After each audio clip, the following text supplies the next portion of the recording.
Hello everyone, welcome to Parul physics KV. आज की इस वीडियो में हम डिस्कस करते हैं कुछ questions related to the chapter magnetism and matter. The first question says what are SI units of pole strength and magnetic dipole moment. ये formula हमें पता है। Magnetic dipole moment of a current carrying loop is given by the number of turns in the loop, the current carried by each loop and the area of the loop. Now इससे हम magnetic dipole moment की SI unit बहुत easily निकाल सकते हैं। n is the number of turns, तो number की तो कोई एसआई यूनिट नहीं होती। देन करंट की एसआई यूनिट होती है एम्पियर एंड एरिया की एसआई यूनिट होती है metre square. So the SI unit of magnetic dipole moment is ampere metre square. Pole strength की एसआई यूनिट निकालने के लिए we know this formula m equal to 2ml where we are given a magnetic dipole। एक हमारे पास bar magnet है जिसकी length है 2l and the pole strength of each pole is small m और इसकी मैग्नेटिक डायपोल मोमेंट है capital M। तो इससे हम पोल स्ट्रेंथ का फॉर्मूला निकाल सकते हैं m/2l। और अगर यूनिट्स निकालें तो पोल्स हमारे मैग्नेटिक डायपोल मोमेंट की यूनिट होती है ampere metre square and since 2 is a constant length की यूनिट होती है metre. So pole strength this m is pole strength और ये जो m है मीटर है। तो पोल स्ट्रेंथ की ऐसा यूनिट होती है, एक m कैंसिल हो गया, ऐसा unit of pole strength is ampere metre. Let's have a look at question number second which says what is the direction of magnetic moment और मैग्नेटिक डायपोल मोमेंट।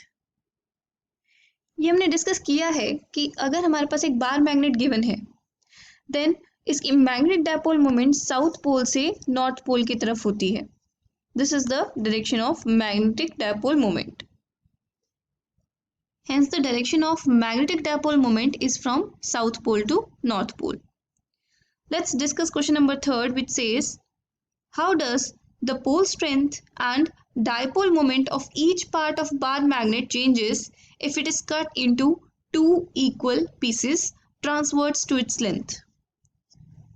क्वेश्चन के according हमारे पास एक bar magnet है जिसको मैंने उसकी length की ट्रांसवर्स डायरेक्शन में कट किया है एग्जैक्टली हाफ से।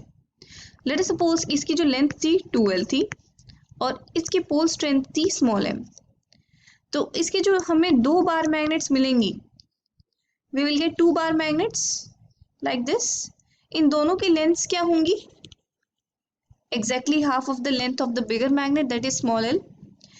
और ये वाला जो हमारा ओरिजिनल पोल था इसके एग्जैक्टली कट होने के बाद एग्जैक्टली ऑपोजिट वाला साउथ पोल डेवलप हो जाएगा और यहाँ पर साउथ था तो यहाँ पर ये कट होने के बाद नॉर्थ पोल डेवलप हो जाएगा। एंड वी नो कि जितनी पोल स्ट्रेंथ इस नॉर्थ की है उतनी ही पोल स्ट्रेंथ इस साउथ की भी डेवलप होगी।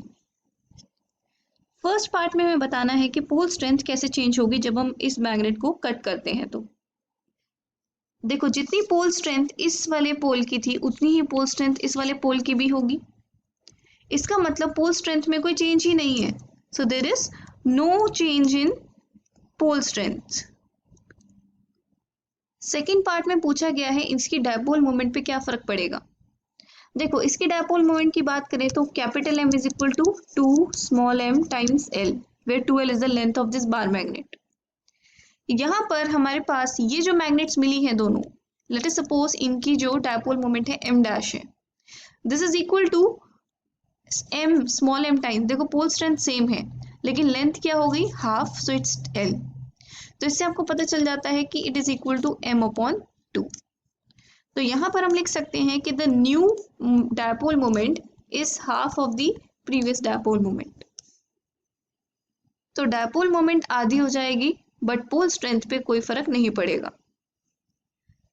क्वेश्चन नंबर 4 कहता है why is a current carrying loop considered a magnetic dipole. एक करंट कैरिंग लूप है हमारे पास, हम इसको ये क्यों बोलते हैं कि ये मैग्नेटिक डायपोल है। लाइक अ मैग्नेटिक डायपोल अ current carrying loop possesses dipole moment. एक मैग्नेटिक डायपोल की तरह ही, जैसे मान लो बार मैग्नेट है, बार मैग्नेट एक मैग्नेटिक डायपोल होती है, एक डायपोल मोमेंट होती है सिमिलरली करंट कैरिंग लूप की भी एक डायपोल मोमेंट होती है, जिसके जो हम निकाल सकते हैं इस फॉर्मूले से, m is equal to NIA, and it also experiences a torque when kept in a magnetic field. अगर हम इसको एक मैग्नेटिक फील्ड में रखते हैं तो इसके ऊपर एक टॉर्क लगती है। जिस तरीके से हमने पढ़ा था कि हम एक इलेक्ट्रिक डायपोल को अगर इलेक्ट्रिक फील्ड में रखते हैं एट सम एंगल तो उसके ऊपर एक टॉर्क लगती है, सिमिलरली अगर एक बार मैग्नेट को या फिर एक मैग्नेटिक डायपोल को हम एक मैग्नेटिक फील्ड में रखते हैं तो उसके ऊपर भी टॉर्क लगती है। नाउ इस लूप के ऊपर भी टॉर्क लगती है, इसका मतलब this also behaves as a magnetic dipole. और हमने ये भी पढ़ा था कि जो करंट कैरिंग लूप है, अगर हम एक साइड से देखें तो वो एंटी क्लॉकवाइज करंट कैरी कर रहा है, और अगर दूसरी साइड से देखें तो वो क्लॉकवाइज करंट कैरी करेगा। तो इसके लिए हमने कुछ नोटेशंस बनाई थी।